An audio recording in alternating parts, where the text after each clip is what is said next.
What's going on, fellow A-plusers? It's your boy Adam Perez back once again with a brand new review for you guys today. I'm doing a little bit of catch up on the Rings of Power. We're going to be diving into episode number 4 that wound up dropping last week. I know we got ourselves a brand new episode here this week. I'm going to go ahead and certainly try and watch it here within the next day or two and have hopefully a review for you guys by the end of the week. But I wanted to go ahead and play some catch up because I did go ahead and watch episode number 4 on time last week with a girlfriend, but we watched it so late at night. I was kind of like in and out of consciousness. So I wanted to go ahead and get a refresher before I sat down and actually talk with you guys about this particular episode. And so I finally got the opportunity to sit down and finish it off. And so I need to go ahead and spew my thoughts out as I continue to really enjoy this season so far. The I don't want to say the Numenor stuff because we didn't really explore that aspect. But when I think of Numenor, I think of Isildur, and we followed him along with Arondir in this week's episode. We had like 3 or 4 running storylines, right? The Arondir and Isildur storyline, the Harfoot storyline. If you want to also add an additional one for the Stranger along with Tom Bombadil, you can certainly do that. And then, of course, we wind up having the Galadriel and Elrond storyline. So about 3 to 4 storylines we were kind of juggling here this week. And so, if anything, I didn't really care so much for the Arondir and Isildur one when it comes to having to find Theo, but it definitely did get a lot more interesting for me when we got the introduction to the Ents in this episode.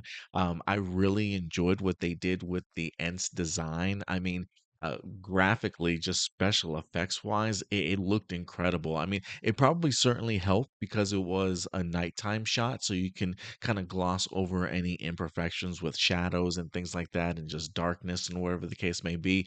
But visually, it still looks stunning. I mean, that's one of the things about the Rings of Power I have got to give it its props is that it you can tell exactly where the money is going. I mean, it looks cinematic, it looks breathtaking. I mean, it is a gorgeous looking show, and you can definitely tell that they certainly put time and energy in the designs of the Ents. I love the female Ent in here too, where it looked like she had like cherry blossoms or sort of like the pink flower sort of look to her. I absolutely love the designs. The old creaky, tree that's kind of fallen over and grown into the ground, kind of, pulling itself up and whatnot. I really love the bringing them to life and just the animatics that really went into of doing that. So I can definitely tell from just the detail. We got Ents and we got Barrow-Wights here in this episode where they really pushed the limits on the special effects, and both of them looked pretty astounding, to be quite frank with you, especially the Barrow-Wights in the sense of, one, I love the design of seeing like the eyes open in the blackness, just that's sort of icy blue look of the eyes before it kind of travels back into the shadows a little bit. Really love that design. Really cool to kind of see them get chopped down, but then being able to reassemble until they had sort of their own weapons used on them to go ahead and take them out, sort of thing. So, again, special effects really on point here in this week's episode of bringing these the Barrow-Wights, and I'm sure, and I definitely know that they use practical effects too in regards to the Barrow-Wights. So it definitely was a mixture of practical effects, makeup, creature design, and special effects on top of it. And so I thought they did some incredible work. I would like to learn a little bit more about how they brought the Ents to life, but I thought it was a really fantastic addition here to this week's episode. And then also I think establishing a further connection and giving Arondir sort of his next mission, if you will. The idea of, one, him being honest with the Ents in the sense of like, even though I am like what do you say, a greenwood elf, he has chopped down trees before, right? Like he has sort of killed life in a sense. I'm sure the elves probably look at it in a very spiritual light, if you will. And so, the fact that he admits that, but then he winds up making a promise to them to protect sort of the trees and the Ents in these forests and things like that. I found fascinating now that he's going to be trying to travel and find where the parade of orcs is certainly going. I do wonder if this will have him bump into Galadriel, since we're just now seeing Galadriel and Adar together. I really would like to see Arondir and Galadriel together. I'm trying to think. We have seen them briefly in season 1 before everything just went to shit, if I'm not mistaken. So I would be interested to kind of see that happen once again. But overall, we'll see what happens with Isildur on the other side of Arondir here, who just got completely burned in this episode, didn't he? I mean, you could tell that he, despite the fact that this woman literally pulled a sword on him, he's ready to give it his all, man. He's like fully invested. They definitely got that chemistry going. And then the girl's betrothed really does pop up. Like, I honestly thought she was using that as an excuse. Like, I really didn't believe her that she actually had a betrothed, and the fact that he actually pops up in the most unopportune time, I actually thought it was pretty hilarious, and just a poor sick burn for Isildur in here. So sometimes you win some, you lose some, man. So I'll be interested to see what his journey is certainly going to be going forward. Look, man, I really love the Galadriel stuff. I really love the intensity between her along with um why am I blanking on his name now? Elrond, excuse me, Elrond. Um, you know, I like the cautiousness at times that Elrond is certainly taking. Like this episode, his mission was to let Galadriel know, like, I don't care what you think. Like, I truly don't care what you think. Because as far as I know, all your thoughts are corrupted right now, right? Like, is that you talking or is that the ring talking? Like, I can't tell, girl. Like, you're seeing visions and stuff, right? You're telling me about things to look out for.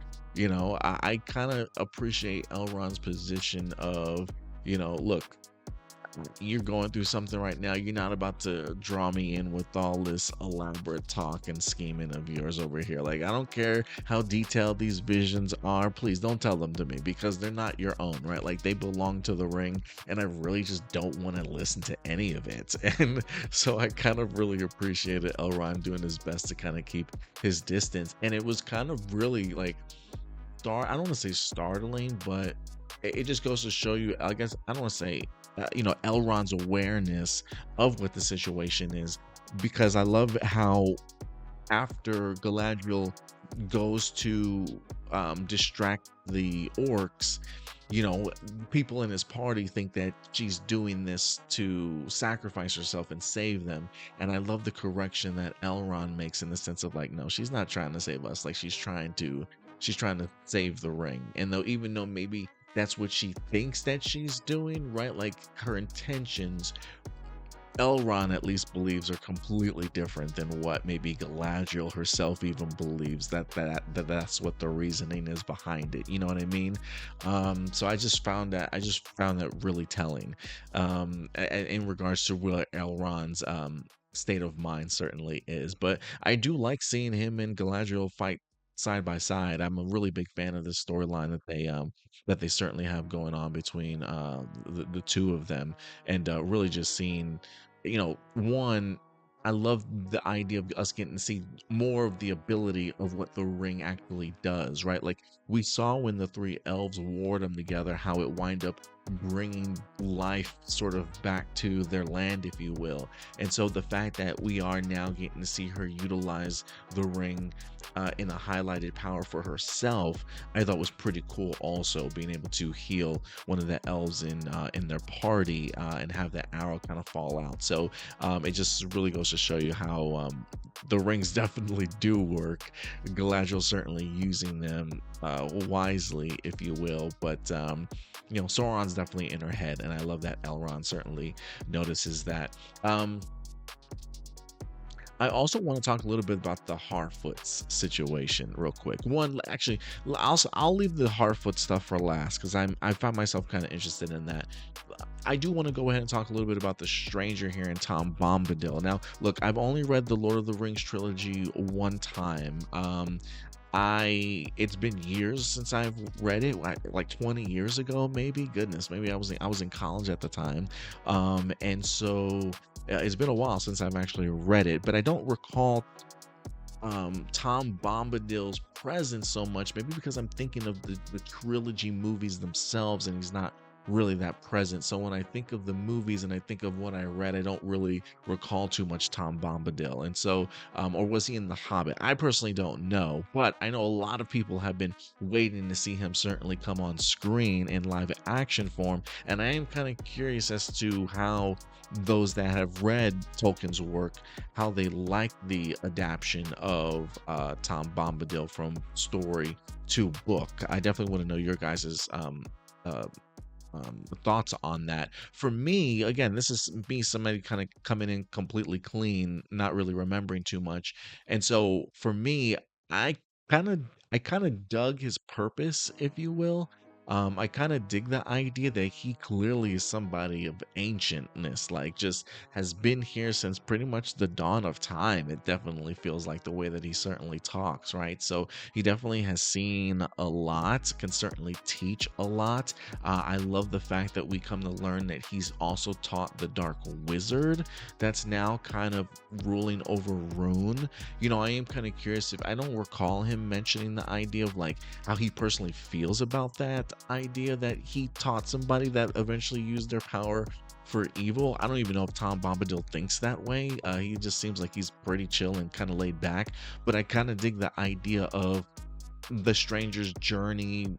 I don't want to say being done, but having been successful in the sense that it wind up leading him here to Tom, who is clearly going to be able to help him harness and learn how to utilize his ability a little bit more. I am really fascinated to kind of find out who this person is. I'm very much have been under the impression that this is Gandalf, but I know a lot of Tolkien heads have been screaming at that thought of it not possibly being Gandalf, but I don't know. Saruman? I have no idea. I'm really kind of curious to see who this could potentially be. But regardless, I dig the storyline, and I appreciate the fact that the stranger is talking a little bit more now. It's definitely making his journey certainly fascinating. I thought the effects also of having that old man tree sort of swallowing the stranger up looked actually pretty cool. It looked painful, to be honest with you, I, but also it clearly he wasn't in pain when he was being sucked in. So it's some really weird kind of trippy, I don't know, magic that's kind of going on there. But I thought it was a really cool effect that they wind up using. I thought it looked pretty cool on screen, honestly. So I have really enjoyed his journey. I'm eager to see what he learns, and the hopefully the final confrontation between this stranger and the Dark Wizard at some point in time, as people are certainly looking for him, looking for the stranger. So we'll see how that goes. But for me, the stores in here were really fascinating, especially in the sense of the point of view of a Harfoot, of seeing the two girls kind of recognizing like, hey, you guys are kind of like us, but we're not the same people, right? Like um being taken back to the encampment, learning about the travels of the Stoors, and it very much is sort of like the origin story for the Harfoots, which will eventually be the origin story for the Hobbits. And I love the fact that they sort of told the story of one of the Stoors at one point in time, that just had felt that there was more out there for their people, wind up sort of leaving this area to go ahead and certainly look for more. And it looks like he took a caravan of people with the intention of finding this, technically finding the Shire, or as they refer to it as here as the Suzat. They're definitely referring to the Shire in that sense. And so according to I can never remember the girl's name from the Harfoots, unfortunately. I remember Poppy. I just can't remember the actual main Harfoot girl's name. But she references Sadok burrows, and that's where the connection is made. It's probably like Sadok, what, great grandfather, maybe great grandfather, who knows? It's definitely in Sadok Burrow's lineage, and so he's the one that sort of started this Harfoot's culture, if you will, the on the move, the caravans, right? And the fact that Burrows continue to grow that caravan, having generations of family members just continuing to trek. Clearly, the Harfoots have not found this particular Suzat, or what will eventually become known as the Shire, as of yet. And so, for me, I just think it's a really cool kind of coming full circle, if you will. And look, I don't know how much the Harfoots knew about the Stoors, or if they were even aware of who they certainly were. But talk about an incredible sort of history lesson, right? The idea of learning about who your people used to be, and where they certainly came from. I think that's actually something quite fascinating. And so to have a store sort of have a vision of of the Shire at some point in time, I think is pretty incredible. And to kind of see that story really kind of being told, before us, in throughout these seasons. And so I'm really looking forward to seeing how that winds up playing out. But overall, man, really fun and strong episode, I would certainly say. I thought the intensity was there. The action, I thought, from Galadriel was pretty badass. Whoever the fight and stunt coordinators are, the actress that plays Galadriel, some really great work in regards to the action sequences with the orcs towards the end of the episode. Music is always really there. I mean, this show looks great, man. It really does, and I'm really sort of appreciating the pacing here. I know sometimes, idea of 3 to 4 storylines running at once can sometimes be sort of a handful, but I thought the pacing and going back and forth, I thought, was handled relatively well. Getting sort of the Harfoot and stranger stuff at the beginning portion of the show, and then towards like the later 20-25 minutes of the show focusing on like an Arondir and a Stoor, and then just having Galadriel and Elrond as sort of like the interlocking story all the way throughout the entire show. I kind of appreciate the pacing of that, and I think that's one of the things that I love about the show, is that I'm getting content. Like I'm getting, it may be a lot because it's sort of Tolkien's work being adapted, but I love the meatiness of it. I love the fact that when I walk away from an episode each week,